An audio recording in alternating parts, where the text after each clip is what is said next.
esta mañana. Bienvenidos también a los que ven este video posteriormente. Somos estudiantes de Torah. Nos gusta estudiar la escritura a la luz o desde el contexto hebreo y hoy estamos en Apocalipsis capítulo 14. Vamos a abrir las Biblias o prender nuestros dispositivos en Apocalipsis 14, después de pasar por Apocalipsis 13 y toda la estrategia del dragón, sabiendo que le queda poco tiempo, culminando con el número 666 versus 777 que vimos la semana pasada. Hoy nos encontramos en Apocalipsis 14 que nos muestra un cuadro muy interesante. Es el resultado del entrenamiento que estudiamos en la semana en la porción Mishpatim, si usted sigue la lectura de la Torah. Y aquí tenemos en Apocalipsis 14 dos sellos, un mundo en crisis. Hemos titulado este tema.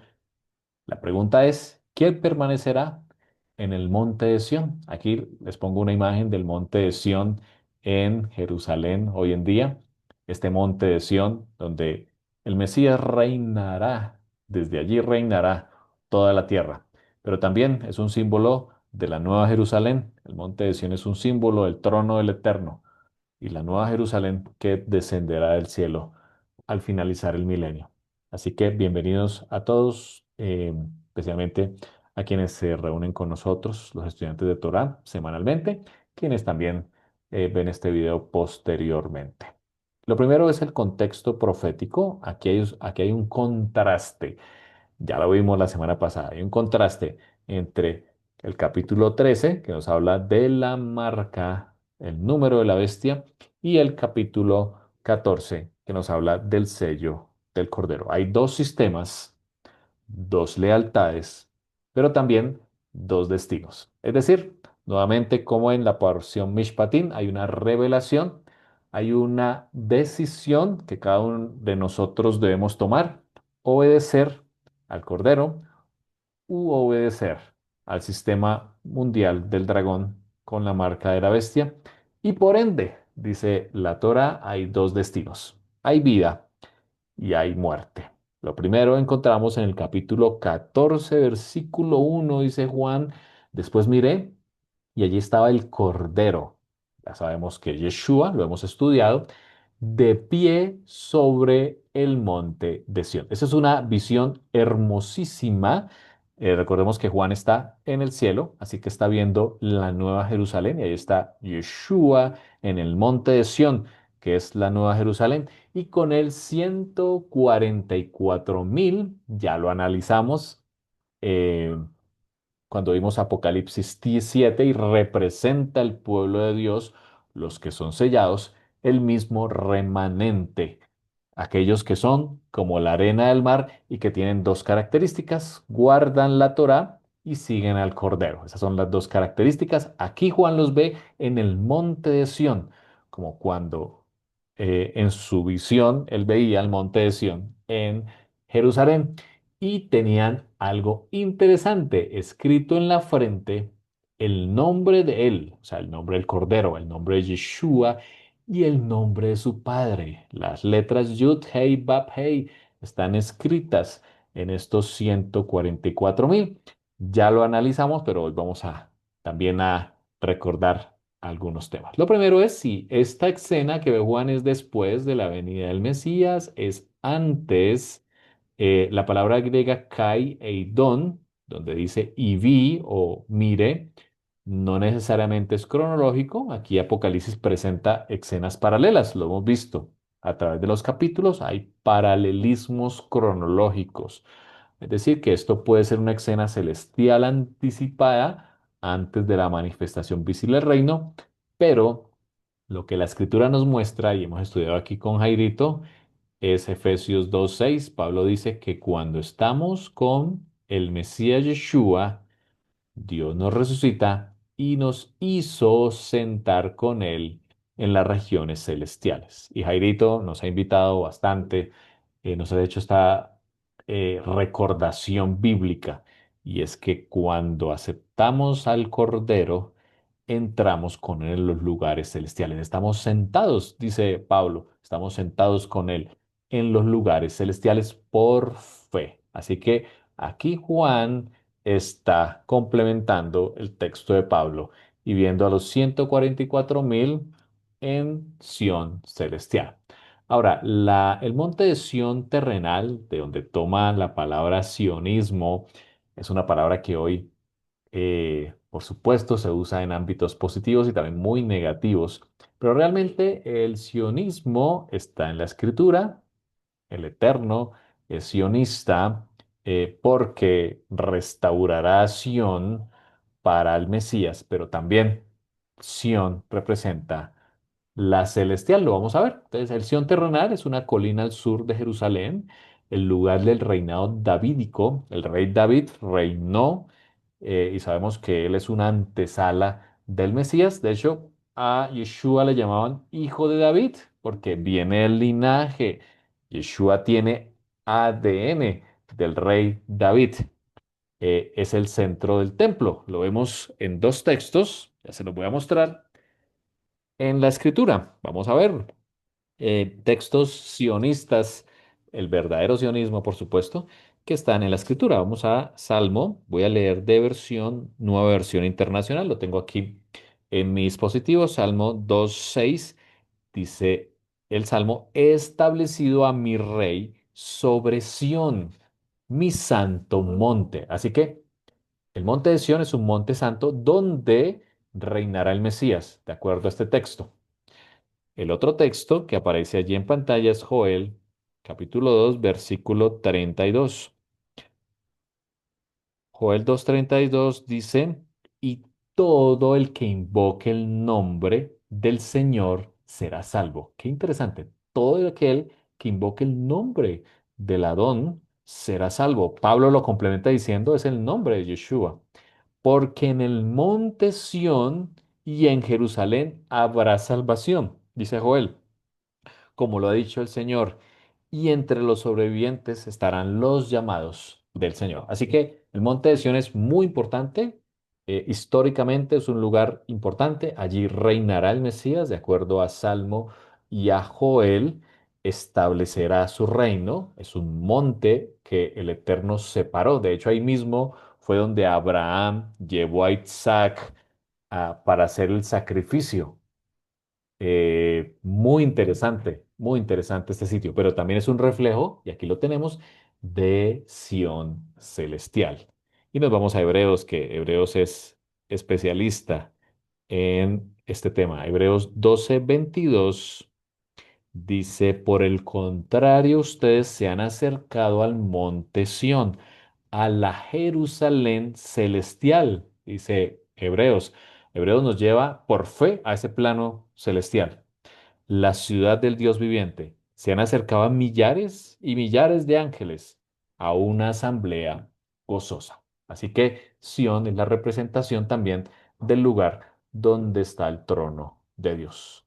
Y vemos en Apocalipsis 14 que Juan probablemente está viendo la Sion celestial, pero anticipa la manifestación terrenal del reino mesiánico aquí en la tierra. Es una escena, lo ponemos aquí al final, de posicionamiento espiritual.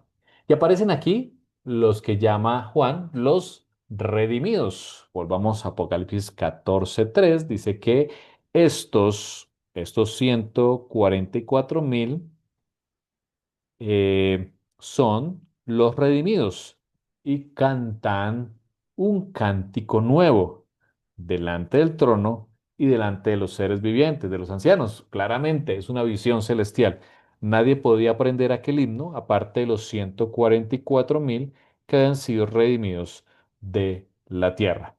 Así que eh, estos redimidos en griego significa comprados fuera de la tierra. ¿Qué implica esto? Esta palabra redimir, que implica comprar fuera de la tierra, quiere decir que algo es separado o lo mismo santificado. Recordamos que la palabra santo en la escritura también es apartado o también pertenencia. Aquí el Eterno está llamando a nosotros, a su pueblo, los redimidos, significa que somos separados santificados y que le pertenecemos. El Eterno en Éxodo 19 dice a su pueblo, ustedes son mi posesión, mi especial tesoro. Efesios 2:6, ya lo leímos, en unión con el Mashiach nos resucitó y nos hizo sentar en las regiones celestiales por fe. Estos 144.000 aparecen con un nombre. El nombre es Onoma, que implica carácter, autoridad e identidad. Dice la escritura que los 144.000 llevaban escrito en la frente el nombre, es decir, el carácter, la autoridad y la identidad. ¿De quién? Del Cordero y de nuestro Padre. Qué interesante esto. Todos los días, dice la escritura, debemos repetir el mandamiento más importante. Yeshua dijo a quienes le preguntaron cuál era el mandamiento más importante y él dijo, escucha Israel, el Eterno es vuestro Dios, el Eterno es uno. Vamos a leerlo, Deuteronomio 6:8 y aquí eh, es un mandamiento desde el versículo 4. Es un mandamiento que debemos repetir a nuestros hijos. Así que es una invitación para que le repitas a tu hijo cuando se levante y antes de acostarse el mandamiento. Versículo 4 dice Shema Israel o escucha Israel. El Señor nuestro Dios es el único Señor. Ama al Señor tu Dios con todo tu corazón, con toda tu alma y con todas tus fuerzas. Grábate en el corazón. Aquí estaba ya hablando del segundo pacto, donde el Eterno graba en el corazón la Torah. Grábate en el corazón estas palabras que hoy te mando. Incúlcaselas continuamente a tus hijos. Háblales de ellas cuando estés en tu casa. Aquí está el mandamiento de hablar de Torah a nuestros hijos. Llévalas, perdón, cuando estés en tu casa, cuando vayas por el camino. Así que cuando uno va por el camino eh, en el vehículo con los hijos o caminando, también es mandamiento hablar de Torah. Cuando te acuestes, cuando te levantes. Átalas, aquí está la diferencia y lo que Juan vio en visión. Átalas a tu mano como un signo. De hecho, Israel ata un cinto de cuero en su mano, en el brazo, para recordar estas palabras. Y quizás Juan, cuando estaba viendo aquello de la marca en la mano y en la frente, estaba recordando el cinto de cuero que se ata en las manos Israel, y que en la época de Juan, por supuesto, que se hacía. Llévalas en la frente, dice el Shema, en la frente como una marca, y escríbalas en los portones de tu casa y en los portones de tus ciudades. Por eso colocamos también este mismo versículo a la entrada de nuestras casas. Es un mandamiento que el Eterno nos da. Fíjense que esto implica un nombre que es carácter, autoridad e identidad. En la frente, en la mente y en la mano las acciones. Quiere decir que lo que pensamos, lo que queremos y lo que hacemos. Ahí está la característica distintiva del pueblo de Dios. Es la identidad del pacto. En contraste, la marca que ya vimos en Apocalipsis 13, marca de lealtad al sistema. Apocalipsis 14 es el nombre del Padre y del Cordero. De hecho, recordábamos en la clase anterior que así como Israel lleva el nombre de su Padre y del Cordero, llevamos en nuestra frente, así como el sacerdote llevaba en la mitra, en la corona, diciendo Kadosh la Adonai, aquí está el nombre del Eterno. Es lo que el Eterno quiere de nosotros, que seamos sacerdotes, así como existían en aquel momento. Y veíamos el contraste en aquellos hoy en día soldados islámicos fundamentalistas listos para morir y en sus frentes el nombre de Alá y de su profeta. Claramente, ahí hay un contraste entre la lealtad a un sistema y la identidad, el nombre de Yud-Heh Vav-Heh y de Yeshua en nuestras frentes. Ahora, el versículo 4 nos da una característica de estos 144.000. Dice el versículo 4 que no se contaminaron con mujeres. Lo voy a leer textualmente. Estos no se contaminaron con mujeres porque son vírgenes. Son los que siguen al Cordero donde quiera que va. Fueron redimidos como los primeros frutos de la humanidad para Dios, para el Cordero. Ahora, esta característica parece difícil. Por supuesto que sabemos que espiritualmente sabemos que otras mujeres implica adulterio espiritual. Y si vamos a la escritura, pues Israel cayó en adulterio espiritual. Tú y yo también hemos caído en adulterio espiritual, hemos pecado eh, adorando otros dioses en algún momento de nuestras vidas o pecando, anulando la Torá. La pregunta es, ¿cómo pueden ser estos 144.000 vírgenes cuando ya han pecado antes, cuando se han contaminado? Bueno, vamos a ver de dónde viene esta palabra. En el griego, molinó implica contaminar moralmente y partenoi implica vírgenes. En el Tanakh, el Antiguo Testamento, la idolatría es símbolo de adulterio espiritual. Lo vemos en varios textos. Oseas es el más claro. Cuando Oseas tiene que casarse con la adúltera, símbolo de que Israel también ha ido en pos de otros dioses. Jeremías 3, cuando nos habla de Israel, del norte y de Judá y cómo se han contaminado. De hecho, Jeremías 3 es el que nos dice que se le dio carta de divorcio a Israel del norte. Es un tema muy interesante. Ya lo hemos visto y cómo hasta que el Mesías muere puede acercarse nuevamente. Por eso Pablo va y predica a Israel del norte. Y en Ezequiel 16 nos habla que la idolatría es adulterio espiritual. Ahora, ¿cómo pueden estas personas, nosotros también como Israel, poder ser vírgenes cuando ya hemos pecado el Eterno? La respuesta está en la Tevilá. El Eterno dice que puede haber un nuevo nacimiento. Yeshua le dijo a Nicodemo en Juan capítulo 3, le dijo, es necesario nacer de nuevo. Es un concepto hebreo que es disruptivo en nuestra mentalidad occidental. En nuestra mentalidad occidental pensamos que el que es malo sigue siendo malo, siempre va a ser malo. Pero el pensamiento hebreo es todo lo contrario. El pensamiento hebreo nos trae el concepto de un nuevo nacimiento, de que podemos ser transformados, dice Pablo, sean transformados y utiliza la palabra metamorfó, así como la oruga que se transforma en una hermosa mariposa totalmente diferente a la anterior. También tú y yo, por fe en el Mesías, obedeciendo su palabra y haciendo tevilá en agua y en espíritu, podemos ser nuevas personas. Quiere decir que la Escritura nos da un secreto. Cuando aceptamos al Mesías, aceptamos obedecerle, ser parte de su pueblo y hacemos tevila, hacemos inmersión en agua física, pero pedimos el espíritu, inmersión en fuego, el espíritu en nuestras vidas, hay un nuevo nacimiento. Qué interesante. La escritura nos muestra que el Señor nos ve como vírgenes. A pesar de que hayamos pecado, la característica de estos 144.000 es que tienen que ser vírgenes. Así que estos 144.000, del cual tú y yo hacemos parte, debemos nacer de nuevo.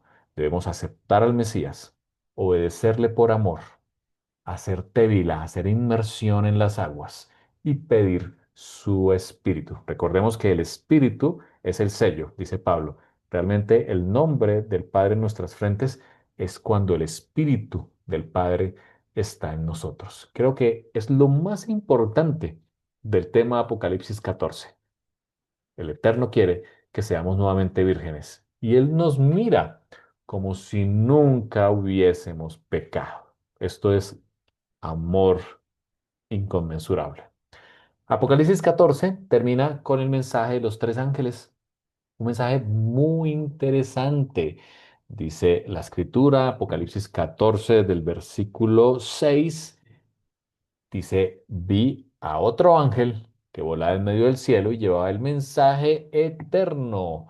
El mensaje eterno es la besora, el evangelio en griego o el Evangelio.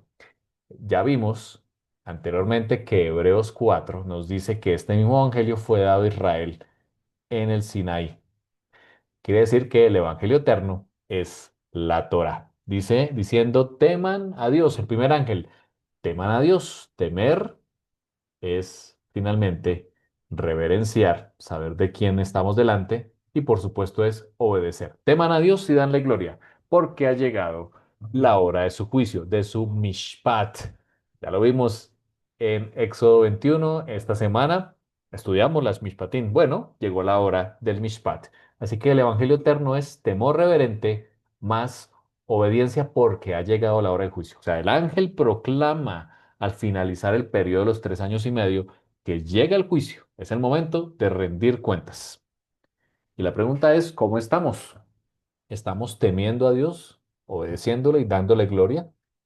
El ángel nos dice, ha llegado la hora de su juicio. El segundo apunta a la profecía de Apocalipsis 17. Ha caído la Babilonia grande. ¿Quién es Babilonia? Bueno, históricamente, recuerden la cabeza y la imagen de Daniel 2, el león de Daniel 7, un imperio opresor. Proféticamente es un sistema mundial antidios. Eso es un sistema mundial antidios. Recordemos que la bestia de Apocalipsis 13 tiene características de Babilonia. Tiene, tiene características de Babilonia, así que hará parte de ese sistema. De hecho, Isaías 13 y 14, para que lo lean en sus casas, Jeremías 50 y 51 nos habla de ese sistema, de esa Babilonia anti-Dios, como el antimesías que se levanta contra todo lo que se llama Dios. De hecho, en Enoc, el libro de Enoc, que no está en la escritura, pero que sí es referenciado, describe en su primer libro una caída de reinos impíos bajo el juicio celestial. Ahora, Apocalipsis 14 donde estamos leyendo, nos anuncia la caída. Este segundo ángel anuncia la caída y Apocalipsis 17 y 18, que estaremos pronto allí, desarrolla la caída de la Gran Babilonia. Es una declaración profética anticipada. Lo primero es obedecer y reverenciar al Dios Todopoderoso porque ha llegado la hora de su juicio. Lo segundo, cae Babilonia. Y lo vamos a leer, cómo va a caer Babilonia en Apocalipsis 17 y 18. Y el tercer ángel nos advierte contra la marca en Apocalipsis 14. Dice, si alguien adora a la bestia y a su imagen y se deja poner en la frente o en la mano la marca, que hay una advertencia que hace a los 144.000, a los que son vírgenes, no recibir la marca de la bestia. Es una advertencia clara que el Eterno hace hoy a su pueblo. No reciban la marca de la bestia, no se dejen contaminar. Todo lo contrario, salgan de Babilonia, reciban el Espíritu en su frente. Es una advertencia contra la marca. Aquí claramente vemos el contraste absoluto. No hay neutralidad. Cada vez, como lo hemos estudiado junto con nuestro hermano Jairito, cada vez será más visible las dos simientes. Cada vez lo vemos creciendo en nuestro planeta. Hacia el fin del tiempo no habrá neutralidad. O tienes la marca de la bestia o tienes el sello de Dios. Será el momento en que toda la humanidad, incluyendo nuestros hermanos cristianos, nuestros hermanos judíos, tendrán que tomar una decisión. O eres la simiente del cordero o la simiente de la serpiente. Y finalmente, en Apocalipsis 14 aparece una espectacular visión.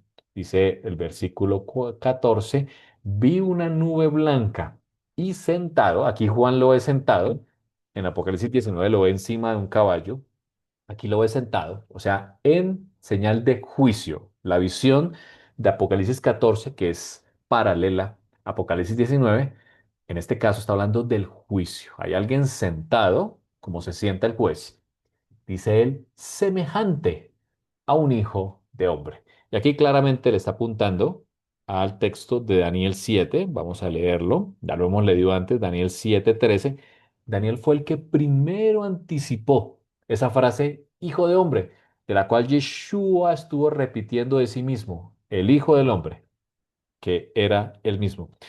Daniel 7:13 dice, en visión nocturna vi que alguien con el aspecto de un hijo de hombre, muy similar a Juan en Apocalipsis 14:14. Venía entre las nubes, otra característica, las nubes del cielo. Se acercó al anciano de días, al Padre, y fue llevado a su presencia, se le dio autoridad, poder y reino. Aquí hay una visión de la entronización de Yeshua como rey. En Apocalipsis 14 vemos también a Yeshua en esa misma nube blanca, pero no siendo elevado, no entronizándose, sino regresando a la tierra. Así que se cumple lo que dijeron los ángeles en Hechos capítulo 1 a los discípulos. Este mismo Yeshua que fue llevado en una nube y que Daniel 7 ve que llegó en una nube y que fue entronizado y se le dio poder. Aquí lo vemos también con las mismas características. Yeshua vendrá en una nube con un aspecto de hijo de hombre, o sea, aspecto humano, tendrá Yeshua cuando vuelva. Y tendrá, dice la escritura, número uno, autoridad divina, por eso viene en una nube, y trae algo en su mano, dice Apocalipsis 14, que trae una hoz, una hoz. Una hoz es este elemento medio circular que se utilizaba en el primer siglo para cegar el trigo principalmente y otros productos de la tierra, por supuesto. Cuando ya el trigo estaba listo para que sea cegado, el Hijo del Hombre, dice la escritura, que trae para cegar. Así como el segador, cuando ya estaba listo, pasaba por el trigal y de esa manera iba recogiendo. Diríamos en palabras del primer siglo, y va arrebatando el trigo de los tallos para llevar el fruto. Muy interesante este comparativo que hace Apocalipsis 14. Ahora, vamos a compararlo con Tesalonicenses, capítulo 4 versículo 16. Ya vamos finalizando. El Señor mismo, dice Pablo aquí, descenderá del cielo. Así que tenemos otra característica. Hijo de hombre, sentado en una nube, y aquí dice que descenderá del cielo con voz de mando, con voz de arcángel y con trompeta de Dios. Va a sonar el shofar, el gran shofar que escuchamos en el Yom Teruah y después en Yom Kippur. Sonará en su venida.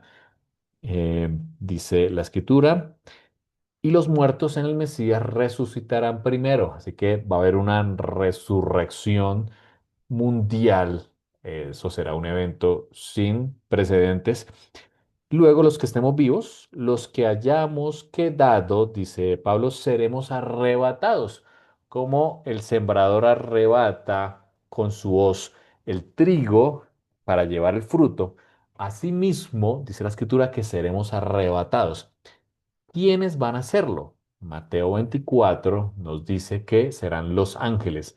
Los ángeles que acompañan la venida del Mesías cuando Él regrese a la tierra serán los encargados de recoger a los 144.000, al remanente, a la simiente que está lista, que tiene los frutos listos para ser cegados.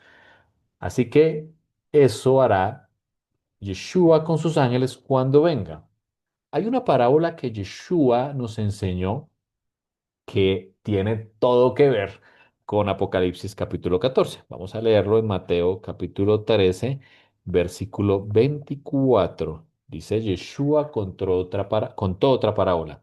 El reino de los cielos es semejante a un hombre que sembró buena semilla en su campo. Yeshua eh, versículos atrás dice que Él es el buen sembrador, así que Él siembra, perdón, que el Padre es el labrador. Entonces se sembró buena semilla en su campo, pero mientras todos dormían, llegó su enemigo, aparece el dragón, y sembró mala hierba. Hay una simiente que se sembró junto con la buena semilla.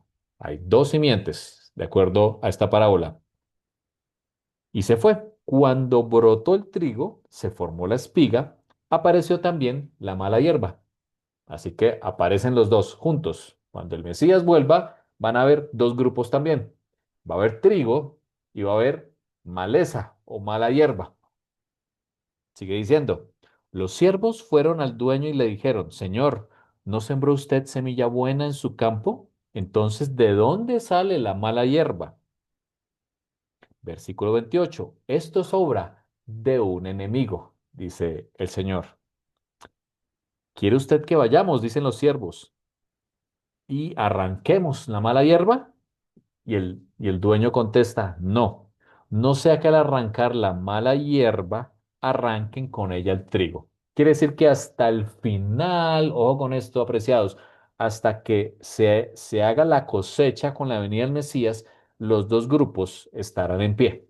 Esto también coarta y elimina la teoría del rapto de que algunos serán trasladados a un lugar celestial, mientras otros quedarán aquí en la tierra en un rapto secreto.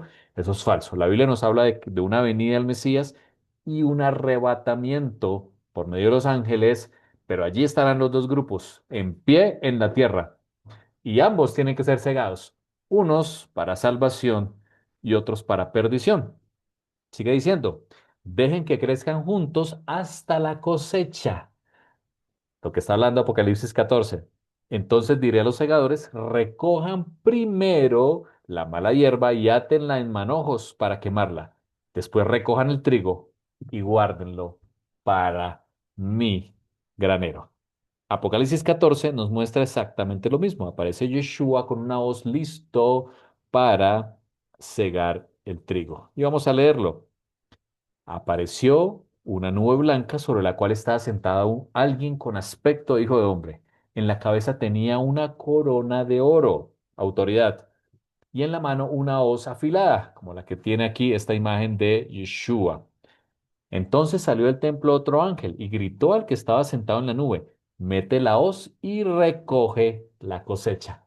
Es el momento de recoger la cosecha, de hacer el arrebatamiento. Pues la cosecha de la tierra está madura, como en la parábola de Mateo 13.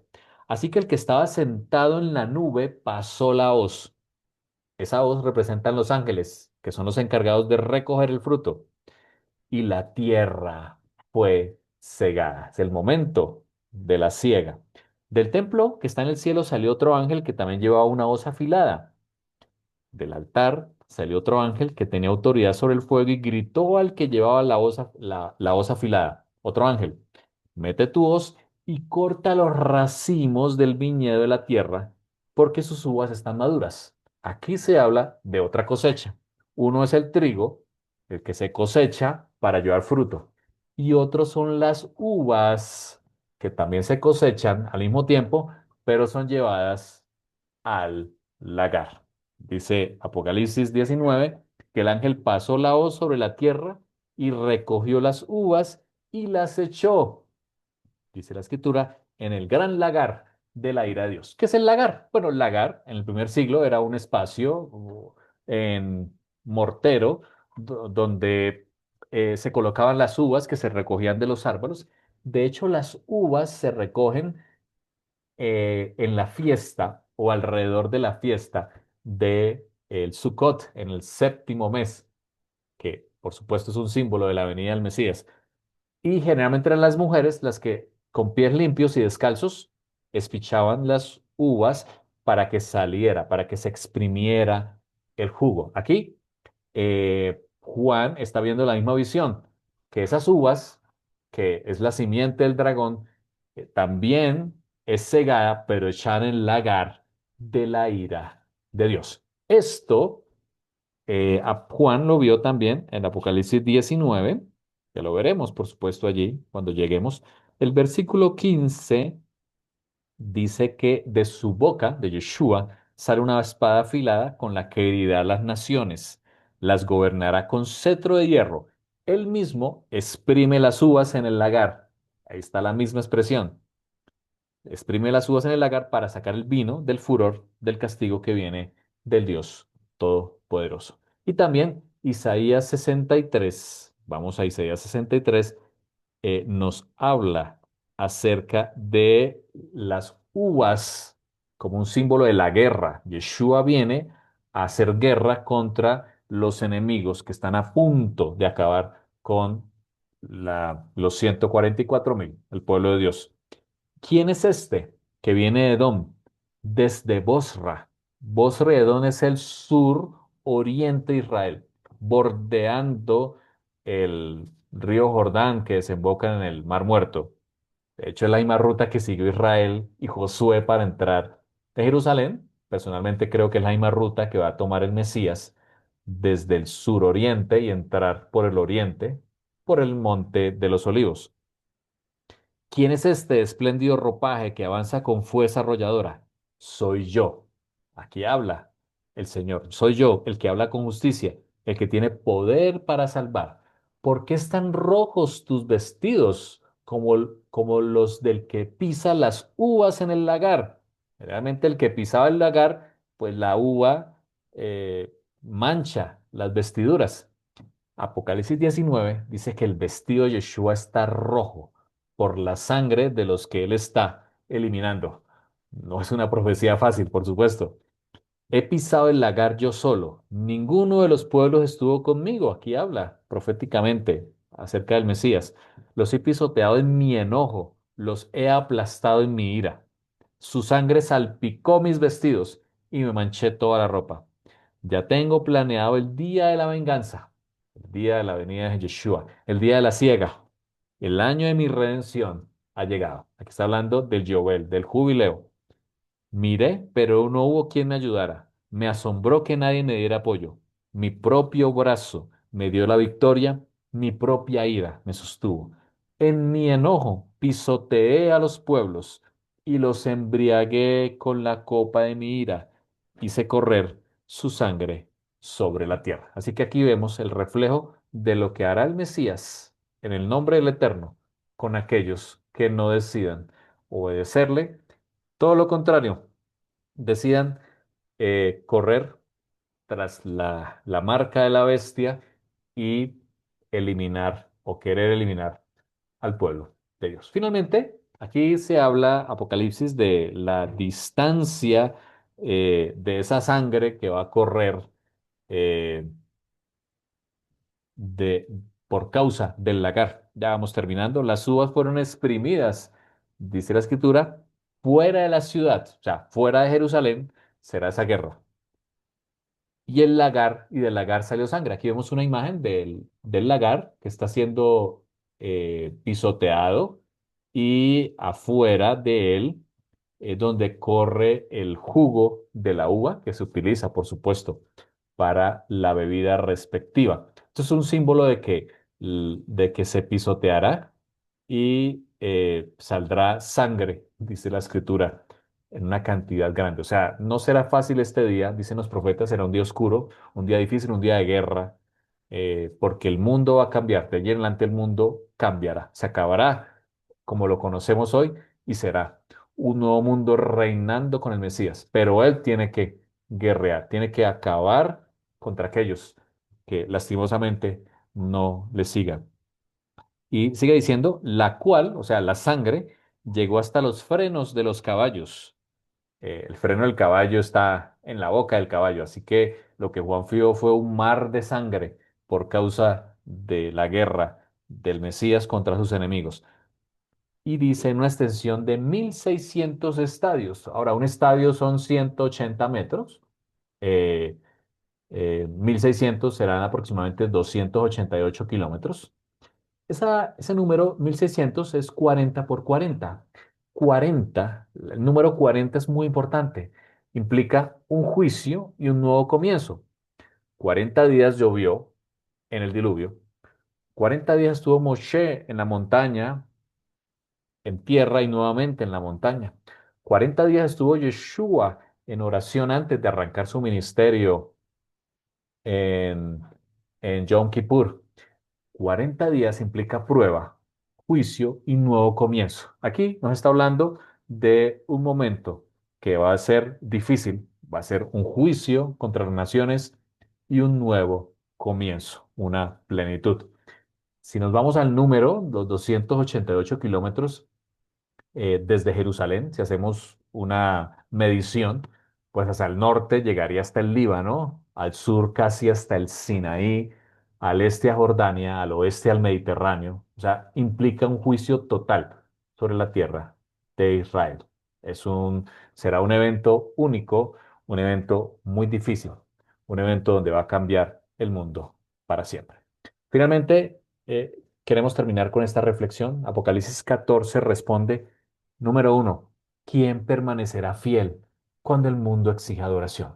Vimos en Apocalipsis 13 que el mundo exige adoración, un sistema muy bien hecho, una bestia, multinaciones, un falso profeta que crea una imagen, un sistema que exige adoración.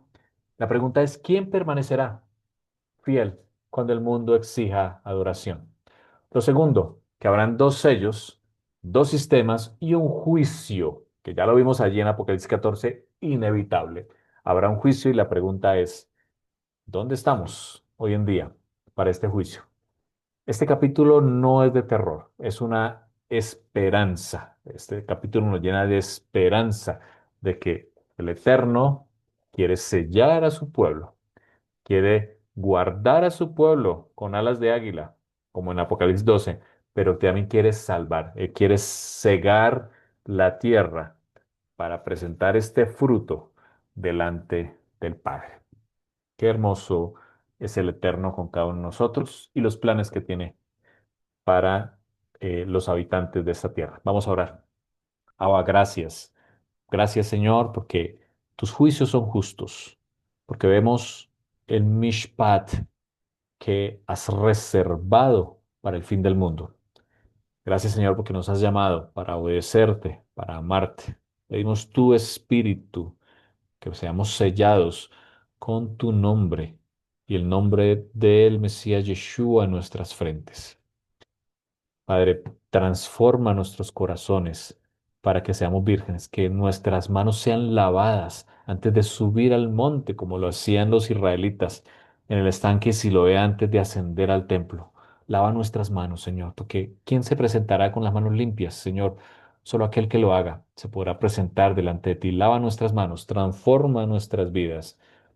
Guarda, Señor, a tu pueblo alrededor del mundo en la prueba que ha de venir sobre el mundo. Gracias por la esperanza que nos das de poder pertenecer a tu pueblo y ser salvos del lago, de la gran ira del Dios Todopoderoso. Padre, te exaltamos, tus juicios son justos. Perdona, Señor, nuestros pecados, colocamos nuestra vida, nuestros planes en tus manos, por los méritos de Yeshua, Yeshua HaMashiach. Amén y amén.